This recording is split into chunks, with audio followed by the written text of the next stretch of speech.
طيب تعالوا بقى كده نشوف مسألة كمان على السايكلز. يعني السايكلز دي تعتبر هي الحاجة المفروض يعني نتدرب عليها كتير. طيب مسألة ستة مثلا بيقول لك ايه؟ مسألة ستة دي برضو سمر سايكل. يعني احنا يمكن ستة وسبعة دول سمر، وبعدين هنحل تمانية وتسعة بقى اللي هم المفروض وينتر. طيب ففي ستة دي، بس الستة دي فيها مختلفة شوية، يعني فكرة مختلفة حبتين عن المسائل بتاعة السايكل العادية. وده اللي احنا برضو عايزين ناخد بالنا منه يا شمسين، ان انت عود دايما نفسك انك تقرا المسألة كويس مرة مثلا او مرتين، بحيث ان انت ما تتلخبطش، وان انت لما تيجي ترسم بقى اللاين دايجرام لازم ترسمه صح، لان لو رسمت لاين دايجرام لا قدر الله غلط خلاص، يعني خلاص المسألة بتاعتك بتبقى راحت يعني. فانت ما تتعودش يعني طالما ان هي ميكسد سايكل ان انت تبقى متسيستم. يعني ليه؟ لان الميكسد سايكل اللي عندنا هنا هيبقى شكلها مختلف عن اللي احنا متعودين عليه. ازاي؟ تعال نقرا كده. بيقول لك ان احنا عندنا اوضه، والاوضه دي هو عايز يثبت درجه حرارتها عند 22 درجه، وريلاتيف هيوميديتي 50%. يبقى انا كده معايا التي دراي بالب بتاعت الروم، ومعايا الفاي بتاعت الروم. طيب وبعدين بقى بيقول لك has an equal sensible and latent loads. يعني في عندنا احمال حراريه سنسبل وليتنت الاثنين قد بعض، والاثنين باربعة واربعة من عشرة كيلو وات، وكأن انت كده خلاص عرفت الروم سنسبل هيت ريشيو كأنها بنص. طب بعدين بقى بيقول لك ذا اوتسايد اير، الهواء اللي جاي من بره درجه حرارته 28 درجه.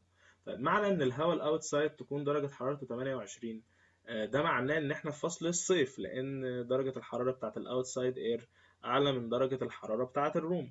طيب وبعدين بيقول لك ان الهواء الاوتسايد ده زي ما درجه حرارته 28، كمان التمبريتشر بتاعه الويت بالب 19 ديجري سي. طيب يبقى انا كده كمان معايا كل حاجه عن نقطه او. فانا نقطه او ونقطه ار كده خلاص هعرف اوقعهم، لان اعرف عنهم كل حاجه، فسهل ان انت توقعهم على السايكومتري. بس خلي بالك بقى من هنا، لان المساله هنا جت اختلفت بقى، يعني من بعد هنا تلاقي المساله مختلفه عن اللي احنا حليناهم قبل كده. جه بقى بيقول لك ايه؟ بيقول لك يا باشمهندس ان الاوتسايد اير اللي هو درجه حرارته بكذا وكذا ده بيفلوز اوفر ا كولينج كويل. يعني هو جاب الاوتسايد اير وعدى الاوتسايد اير ده يا جماعه على الكولينج كويل. وبعدين بقى بيقول لك ان هو بيليف، يعني بيغادر بدراي بالب تمبريتشر. يعني بعد ما عدى على الكولينج كويل الاوتسايد اير او الفريش اير ده، ساب الاوتسايد اير او ساب الكويل درجه حرارته 10 ديجري سي، والسبيسيفيك هيوميديتي او الاوميجا ب 7 جرام لكل كيلو جرام دراي اير. يعني لو جيت تبص كده على شكل اللاين دياجرام، فهتلاقي ان شكل اللاين دياجرام عندنا في المسألة اللي هي رقم 6 دي بقى مختلف. ازاي يعني بقى مختلف؟ لان انت يا باشمهندس مبدئيا كده مسكت الاوتسايد اير اللي هو اسمه او ده، والاوتسايد اير ده عديته الاول على الكولينج كويل. يمكن الكلام ده ما كانش بيحصل في المسائل اللي فاتت. يعني لو احنا جينا للمسألة اللي قبلها على طول اللي احنا كنا لسه حلينها، لا الموضوع ما كانش كده. انت بتاخد الاوتسايد اير تخلطه الاول مع الريتيرن اير او الجزء اللي انت هترجعه، يديك نقطة الميكسنج، ونقطة ام هي اللي تعدي على الكولينج كويل. انما هنا الموضوع اختلف. ازاي الموضوع اختلف؟ ان مبدئيا كده بسم الله الرحمن الرحيم هو هيعدي الفريش اير الاول على الكولينج كويل فهيبرد، بدل ما هو او يبرد بقى يبقى او داش. دي كده يعني اول اختلاف عندنا. طيب يبقى يا باشمهندس خلاص احنا كده في مسألة رقم 6 بنعدي الفريش اير بتاعنا على الكولينج كويل. المهم يعني بعد ما بيخرج من الكولينج كويل بيخرج درجة حرارته 10، والسبيسيفيك هيوميديتي بتاعته بسبعة. يعني انا كمان الهواء اللي خارج من الكولينج كويل ده انا معايا عنه الستيت او الكونديشن بتاعه. طيب بيقول لك بقى ان الهواء اللي خارج ده زن بيماكسز ويز ريتيرن اير. يعني هو بياخد الهواء بقى اللي هو اللي خرج من الكولينج كويل ده يعمل له ميكسنج. يبقى هو هيبرد وبعدين يقوم يعمل ميكسنج. طيب وبعد ما عمل ميكسنج ايه اللي حصل بقى؟ قال لك زين بقى يا باشمهندس الهواء ده بيباسز اوفر ا هيتنج كويل. يعني بعد ما عمل ميكسنج للاير عداه بقى على ريهيتر او على هيتنج كويل. المهم يعني ان هو بيسخن بخمس درجات، يعني حصل انكريز في التمبريتشر 5 درجات. وطبعا طالما هو هيتنج كويل يبقى الاجراء بتاعنا ده سنسبل. بس عايز بقى يجيب بقى ايه شويه حاجات، وطبعا ايا كان بقى اللي هو هيبقى عايزه هتلاقي ان هو هيبقى سهل بالنسبه لنا. يعني مجرد ان انت ما ترسم اللاين دياجرام وتوقع السايكومتريك تشارت، اي حاجه هتطلب منك بقى خلاص انت هتعرف تجيبها طالما انت رسمت السايكل دي على السايكومتري.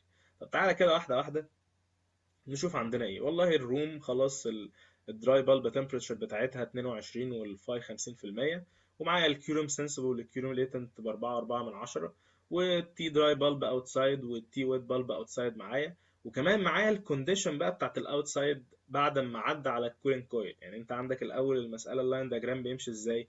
انا عندي الاوتسايد اير بيعدي على الكولينج كويل، فبعد ما يعدي على الكولينج كويل يحصل له ايه؟ هيبرد، يبقى او داش. طيب او داش دي يا باشمهندس انا عندي عنها كل حاجه، عندي درجه حرارتها 10 درجات وعندي الاوميجا بتاعتها بسبعة، يبقى انا نقطه او دي كمان او او داش دي كمان بعرف اوقعها. طب بعد كده يحصل ايه ما بين او داش وار؟ يحصل ما بينهم ميكسنج تبقى نقطه ام. ام دي هتسخن تبقى اس. انا اعرف الدلتا تمبرتشر ما بين ام واس، عارف انها ايه؟ 5 درجات. بعد كده بقى تعدي على الاوضه تشيل بقى الاحمال بتاعتنا اللي هي السنسبل والليتن. طيب زي ما قلت لكم او زي ما احنا عايزين نتعود، احنا لما نيجي نحل المساله بتاعت السايكومتري دايما تبدا المساله من ناحيه الشمال. طب تعالى كده نشوف من ناحيه الشمال نقطه او. نقطه او دي احنا معانا عنها كل حاجه، فمبدئيا كده انا هعرف اوقع نقطه او. وزي ما قلنا او يعني زي ما هنقول ان دايما نقطة او دي او في الغالب يعني نقطة او طالما انت بتتكلم عن السمر بتلاقي كده واقعة فوق على اليمين. فانا كده نقطة او معايا. طيب نقطة او داش هي كمان معايا. طيب او داش دي لو تفتكر كان مدينا عنها درجة الحرارة بتاعتها والسبيسيفيك هيوميديتي، فانا اعرف اوقع نقطة او داش. وبالتالي انا اقدر ارسم اجراء الكويل اللي هو ما بين او داش. خلاص يبقى كده المسألة زي الفل اهي ماشية من ناحية الشمال زي يعني ما احنا عايزين. طيب يبقى انا كده قدرت ان انا اوقع نقطة O ونقطة O داش، وقدرت إن أنا أرسم إجراء الكويل.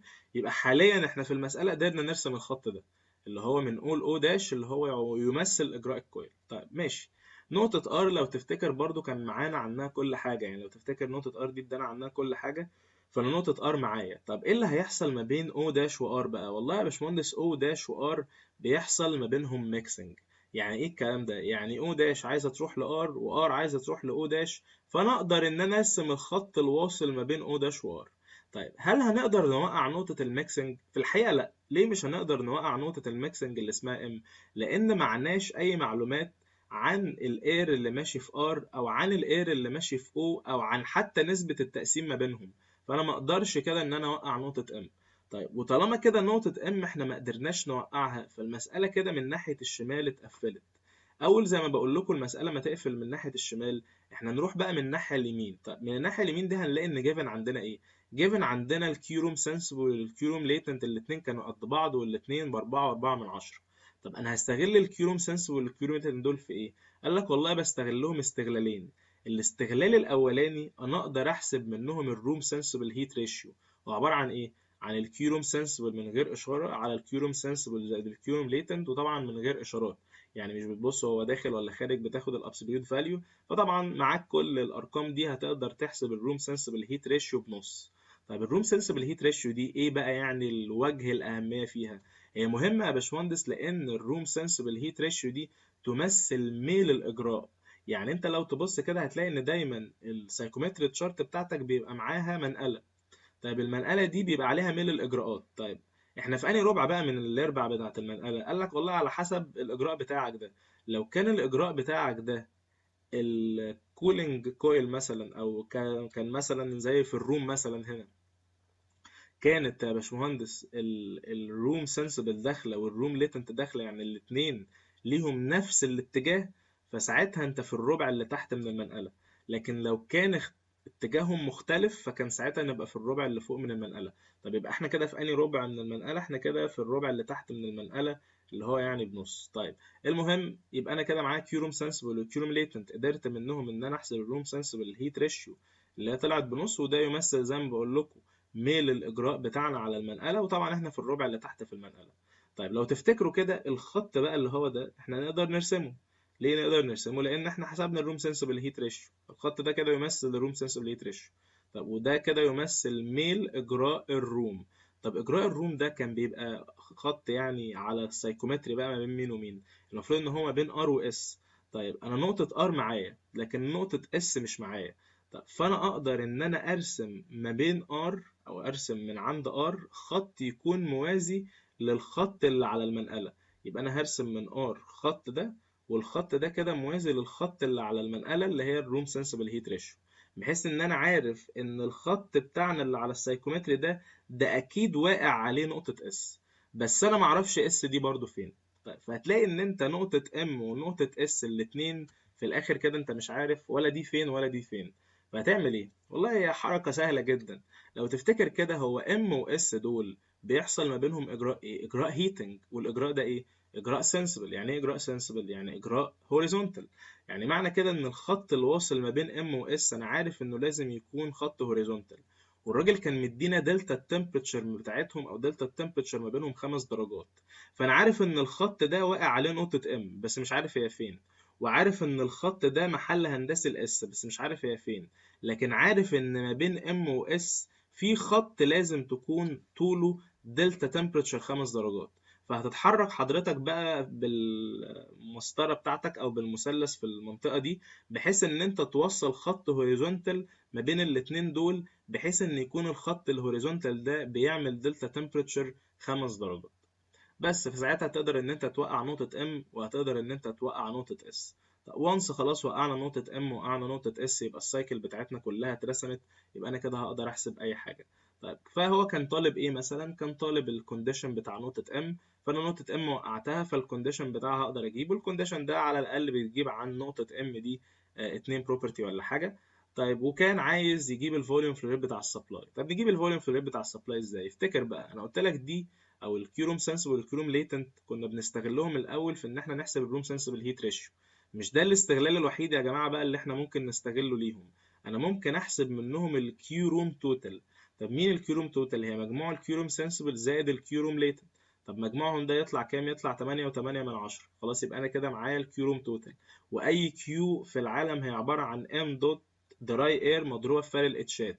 طبعا فرق الاتشات عشان انت بتتكلم عن اجراء الروم هي فرق الاتشات ما بين ار واس. فانت اتش ار معاك واتش اس معاك. طيب والكيو روم توتال معاك. انت كده قدرت ان انت تحسب الام دوت دراي اير بتاعه السبلاي. طب وانس ان انا قدرت ان انا احسب ام دوت دراي اير السبلاي، ما هي ام دوت دراي اير السبلاي دي برضو هي الفوليوم فلو ريت بتاع السبلاي على السبيسيفيك فوليوم. فانا كده قدرت ان انا احسب الفوليوم فلو ريت بتاع السبلاي بتاعنا. يبقى انا كده معايا كمان الفوليوم فلو ريت بتاع السبلاي. طيب عايز يجيب ايه بعد كده؟ قال لك والله يا باشمهندس انا عايزك تجيب لي الكيو بتاعه الكويل. خلي بالك بقى ان الام دوت اللي مشيت في الكويل هي الام دوت فريش اير مش الام دوت كلها. طيب فانت لو عايز تحسب الكيو بتاعه الكويل هتبقى الام دوت اللي مشيت في الكويل اللي هي الام دوت فريش اير في فرق الاتشات ما بينهم اللي هي اتش الاو ناقص اتش او داش. طبعا احنا بنطرح كبيره ايه من صغير. طبعا انت نقطة او نقطة او داش انت اوريدي وقعتهم على التشارت، فانت معاك التشات بتاعتهم. يبقى كده ناقص ان احنا نجيب الام دوت دراي اير بتاعت الفريش اير او ام دوت دراي اير او داش او ام دوت دراي اير او، ما هم الاثنين حاجة واحدة. طب دي نجيبها ازاي؟ والله احنا هنجيبها نستغل اجراء الميكسنج بشكل جرافيكال. ازاي نستغل اجراء الميكسنج بشكل جرافيكال؟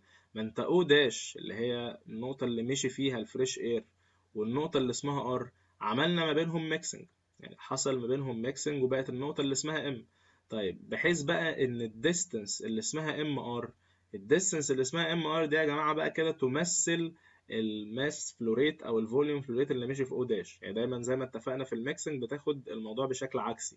فيعني الديستنس اللي اسمها ام ار which is بقى انت هتعرف تقيسها لان انت موقع ام وموقع ار، فالديستنس دي اوريدي معاك.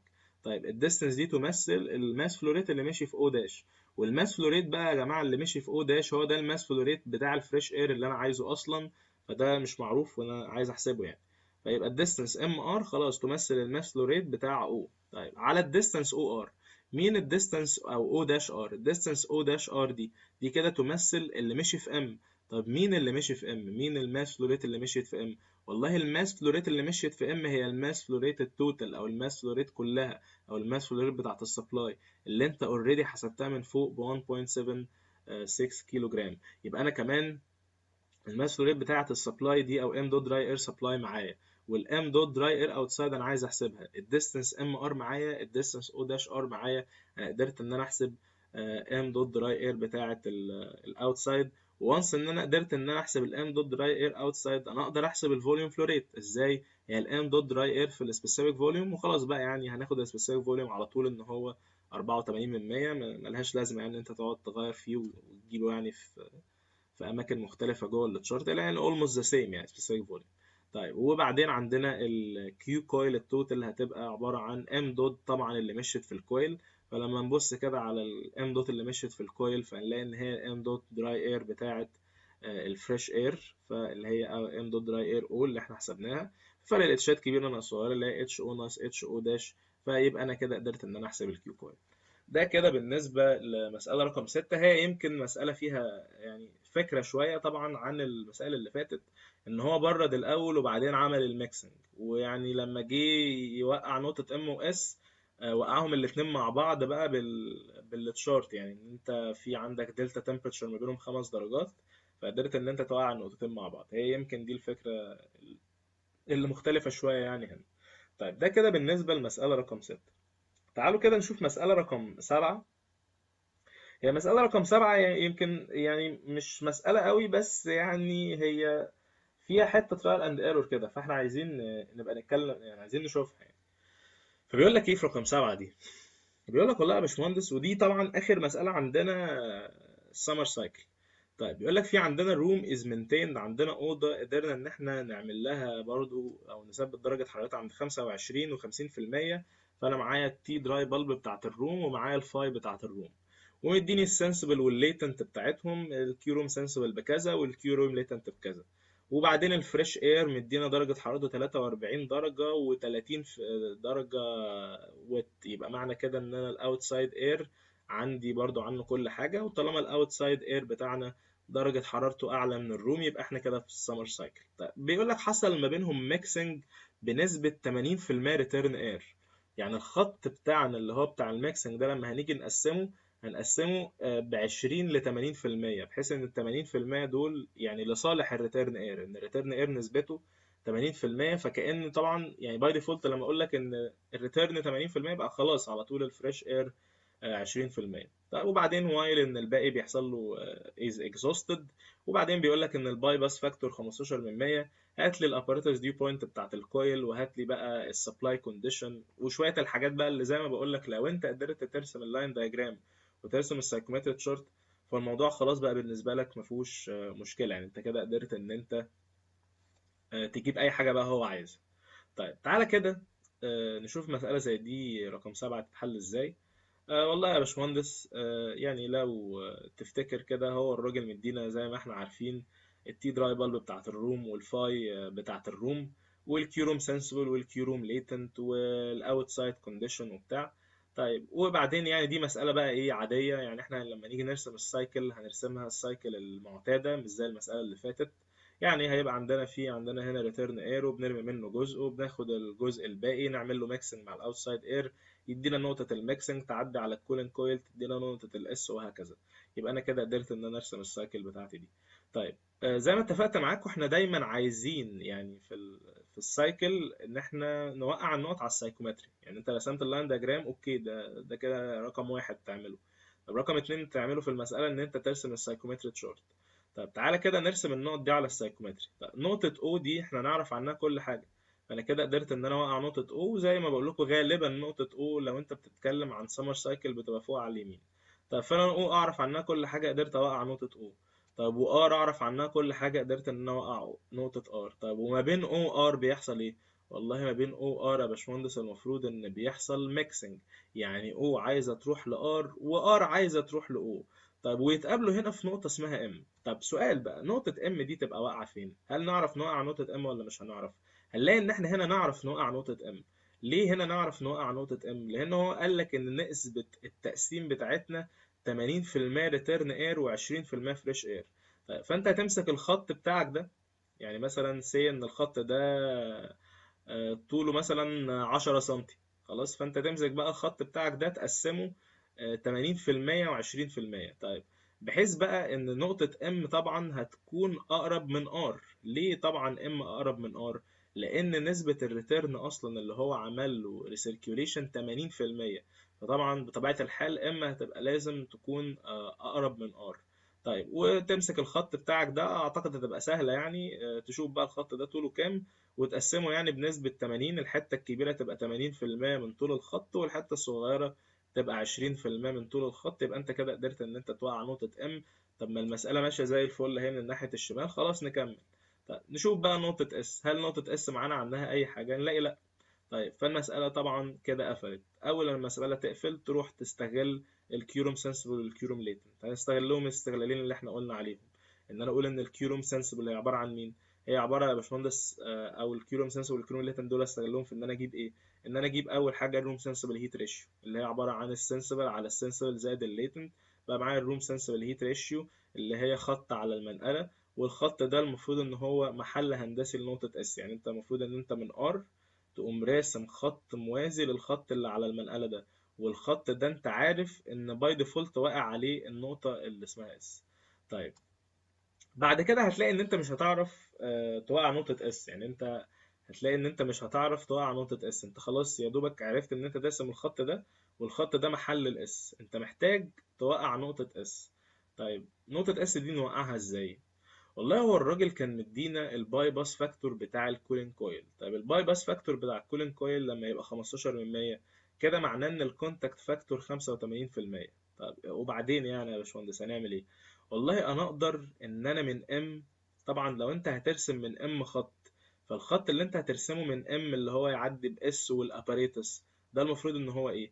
يعني ام اس اباريتس ده المفروض ان هو اجراء الكويل. طيب لو احنا جينا كده فرضا يعني قمنا رسمنا الخط اللي اسمه ام اس اباريتس ده بالمنظر ده، رسمناه اللي هو الخط الداش ده.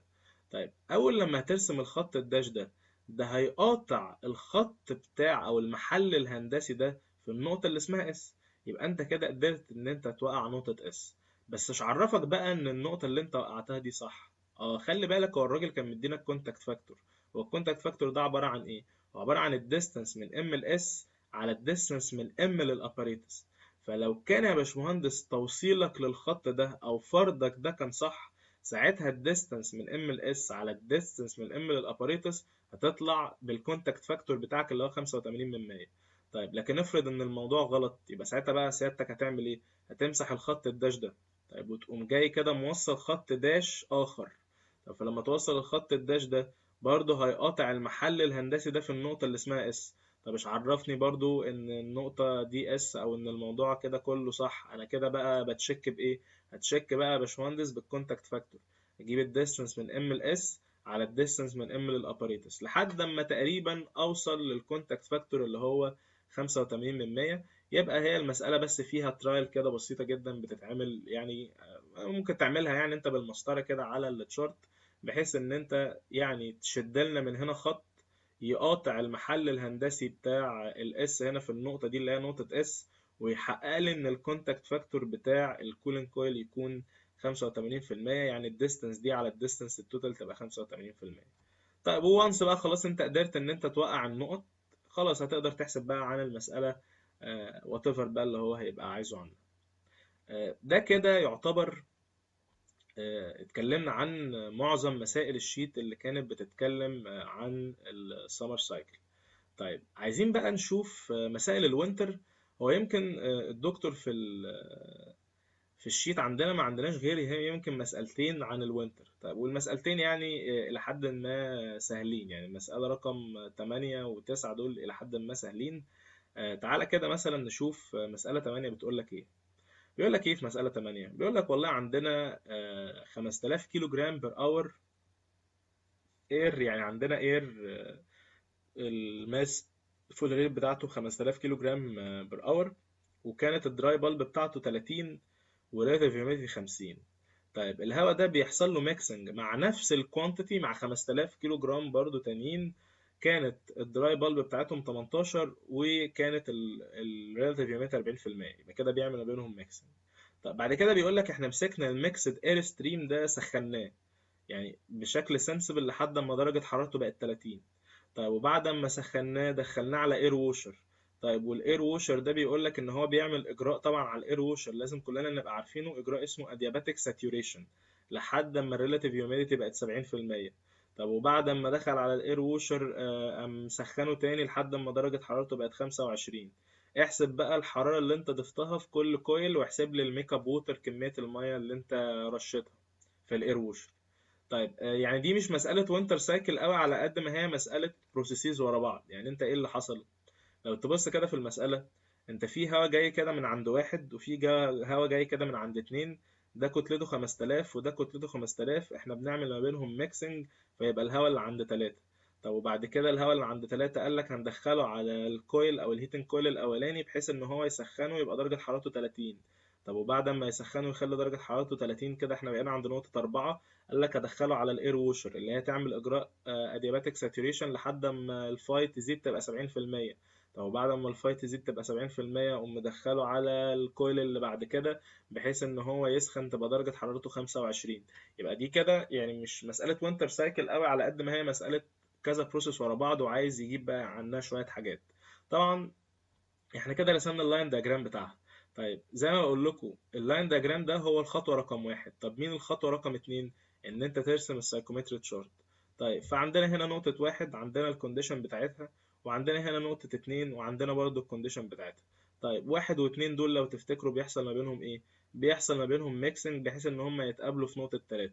طب 3 دي هيبقى مكانها فين بالظبط؟ 3 دي هتلاقيها مكانها في النص بالظبط. ليه؟ لان كمية 1 وكمية 2 متساوية، فكده الميكسنج اللي هيطلع في النص ما بينهم، فانا كده قدرت ان انا اوقع نقطة 3.